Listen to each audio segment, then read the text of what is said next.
네, 존경하는 국민 여러분, 존경하는 광주광역시 시민 여러분, 그리고 더불어민주당의 대의원 당원 동지 여러분, 안녕하십니까? 최고위원 후보 기호 6번 이현주입니다. 지금은 비상시국입니다. 윤석열 정권은 최근 가장 언론을 탄압한 자를 방송통신위원장으로, 가장 반노동적인 자를 고용노동부 장관으로 임명하면서 총선 민의를 정면으로 역주행하고 있습니다. 저 이현주, 이 비상시국에 권리당원들의 응원과 성원에 힘입어 확실히 쓰임받기 위해서 최고위원 선거에 나섰습니다. 대한민국의 변화와 민주당의 변화를 이끌기 위해서 민주당 지도부로서 사명을 다하고 싶습니다. 무지, 무능, 무도한 윤석열 검찰 정권은 이제 마지막을 향해 달려가고 있습니다. 저들은 마지막 단발말을 외치듯 거부권과 시행령과 검찰 권력으로 벼랑 끝을 향해서 달려가고 있습니다. 역사상 초유의 김건희 윤석열 검찰 정권, 윤 대통령께 간곡히 마지막 경고를 드립니다. 당신을 잘못 알고 지지했던 국민들을 위해서라도, 당신 자신과 그리고 가족을 위해서라도 최선의 해법은 그 힘든 자리를 붙잡고 나라를 망가뜨리지 말고 지금 당장 하야하실 것을 요구합니다. 이 나라와 국민이 더 이상 불행해지는 것을 막을 길은 이것뿐이라고 생각합니다. 그리고 87년 체제를 종식하고 이제 검찰개혁, 언론개혁을 포함한 민주적 대통령제, 4년 중임적 대통령제로 제7공화국 시대를 엽시다. 그리고 새로운 헌법에는 윤석열 대통령이 지키지 않은 이 5.18 정신의 헌법 전문 수록도 반드시 해내겠습니다. 존경하는 광주 시민 여러분, 사랑하는 대의원 당원 동지 여러분, 현재 대한민국은 지방 소멸이라는 심각한 위기에 처해 있습니다. 호남 역시 마찬가지입니다. 이를 극복하기 위해서 지역의 도시 경쟁력을 높이고 기업 유치와 광주형 일자리 사업 활성화, 4차 산업을 통한 경제 성장, 기업의 재투자 등을 통한 지역경제 활성화가 이루어지는 선순환 구조를 만들어야 합니다. 8명의 후보 중에 유일한 경제인 출신인 저 이현주가 반드시 해내겠습니다. 광주는 대한민국 인공지능 특화 대표기업 단지 조성의 최적의 입지 조건을 갖추고 있습니다. 인공지능은 4차 산업혁명 시대의 산업 경제 및 사회 발전은 물론 국가 경쟁력 강화의 핵심 요소입니다. AI 반도체 특화단지 조성과 메타버스 융합 신산업, AI 연구개발 인프라 구축을 통해서 광주가 미래 산업의 전진기지로서의 역할을 다할 수 있도록 반드시 하겠습니다. 광주는 인근의 목포, 신안, 풍력, 태양광 등 신재생 에너지 특화 단지와 연결된 에너지 고속도로, 그리고 나주의 한전과 한전공대와 함께 최적의 인프라 입지 조건을 갖추고 있는 곳입니다. 저 이현주 국회 산업통상자원중소벤처기업위원이자 경제인 출신의 3선 국회의원, 그리고 또 최고위원으로서 광주의 미래 발전을 위한 예산 확보와 정책 반영에 적극 나서겠습니다. 저는 이제 정치인의 미래에 대한 비전을 제시하는 것이 굉장히 중요한 역할이라고 생각합니다. 더불어민주당의 역할, 그리고 더불어민주당의 위상도 이제는 바뀌어야 한다, 변화해야 한다고 생각합니다.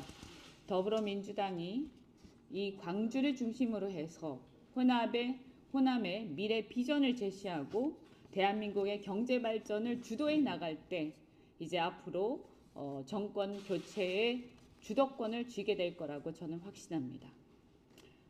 또 현재 국회에 발의된 인공지능 개발 및 이용에 관한 법률안 5건의 조속한 통과 역시 광주 발전의 토대가 될 것입니다.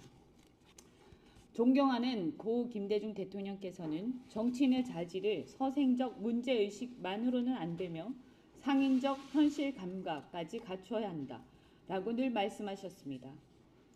정치를 제가 시작했던 19대 국회의원 시절 이 말씀은 제 기준이자 등대와 같았습니다. 이상과 현실의 조화야말로 정치인 이현주의 정체성입니다.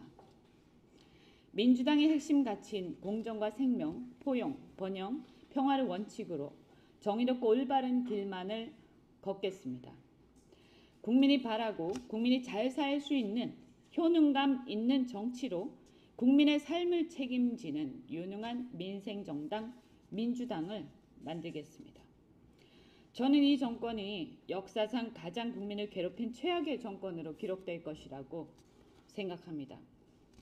당원 여러분의 힘으로 윤석열 정권을 심판하고 정권 교체를 반드시 이뤄낼 것입니다. 존경하는 광주 시민 여러분, 대의원 당원 동지 여러분, 저 이현주가 이재명 대표와 함께 경제 전문가로서 먹사니즘을 구현하고 국가 미래 전략을 마련하겠습니다. 외연 확장을 통해서 정권 교체에 큰 역할을 꼭 하겠습니다. 변화를 위한 새로운 선택, 이현주를 믿고 선택해 주시기 바랍니다. 감사합니다.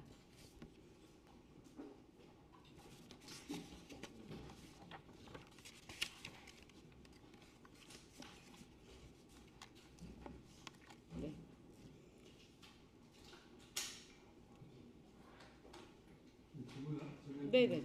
네. 연설에 좀 화이팅 하시고요. 네, 고맙습니다. 네. 저희 정체성 잠깐 말씀하셨는데, 네. 의원님이 뭐 지금 관여이시긴 하지만은 또 방문에 또 스파르팅 하시고, 네. 또 태극기 부대 같이도 학교도 하셨잖아요. 그래서 정체성에 대해서 좀 약간 헷갈릴 수가 있거든요. 네. 호남 쪽에도 좀 대통령에 대한 좀 애정이 더 각별한데요. 네. 그에 대해서 한 말씀 해주세요. 아까 말씀드린 것처럼 이상과 현실의 조화가 제 정체성이다라고 말씀드렸는데요.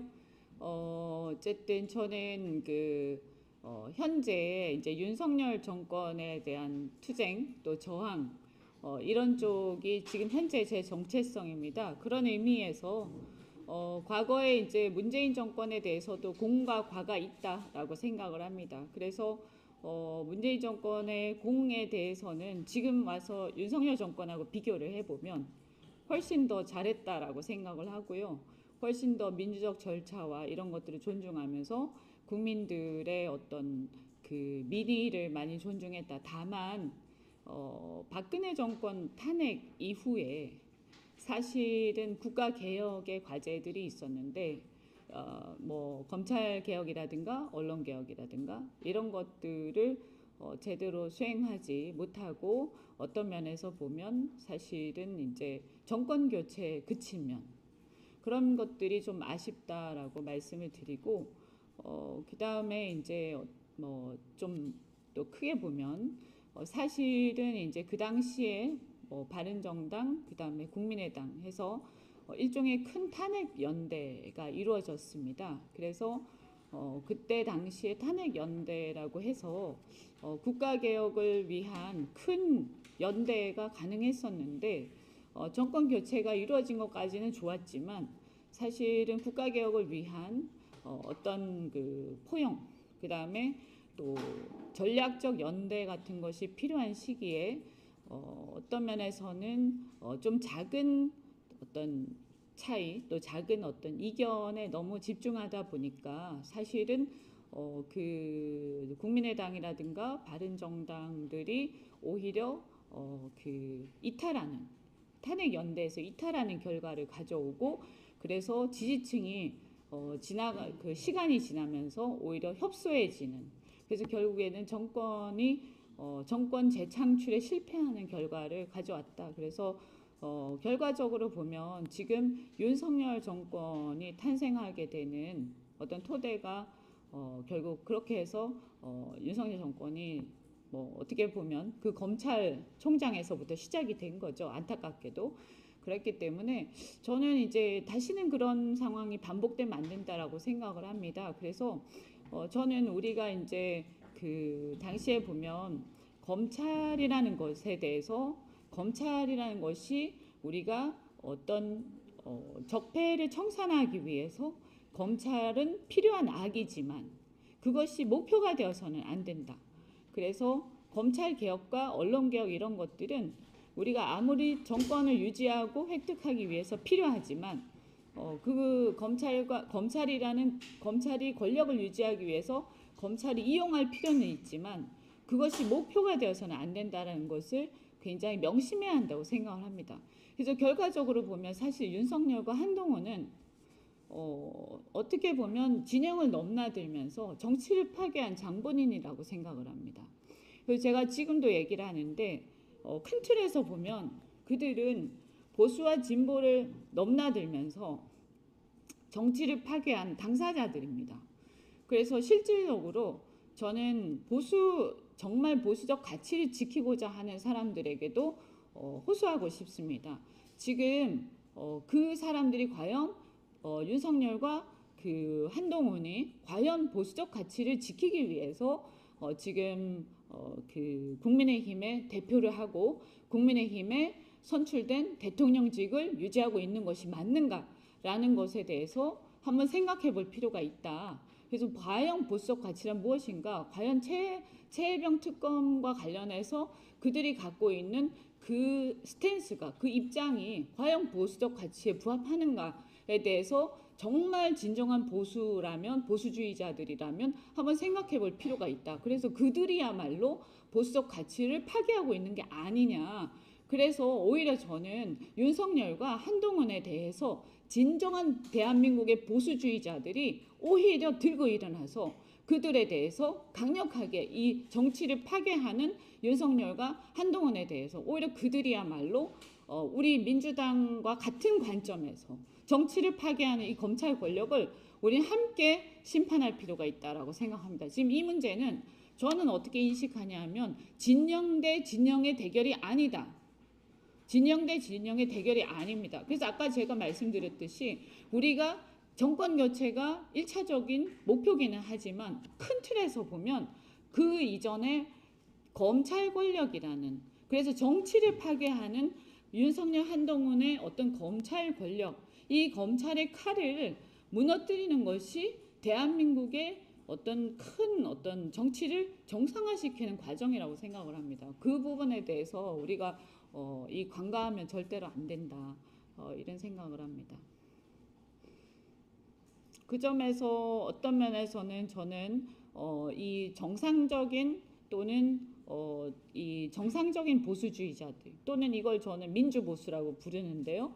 그래서 대한민국에서 합리적 또는 정상적인 보수를 지향하는 사람들의 어떤 연대를 이끌어낼 수 있는 그런 논리를 제가 좀 어느 정도 갖고 있다. 그리고 그들과의 공통된 어떤 연대 의식을 제가 이끌어낼 수 있는 점이 있다라고 생각을 합니다. 그 점에서 제가 또 최고위원이 되면 민주당과 그들 사이에 연결 어떤 다리 역할 이런 것을 하겠습니다. 네. 네, 혹시 또 있으면 전화 주시고 제가 지금 또 위에 이렇게 그 표결이 있다고 그래가지고 또 가봐야 될 것 같습니다. 네.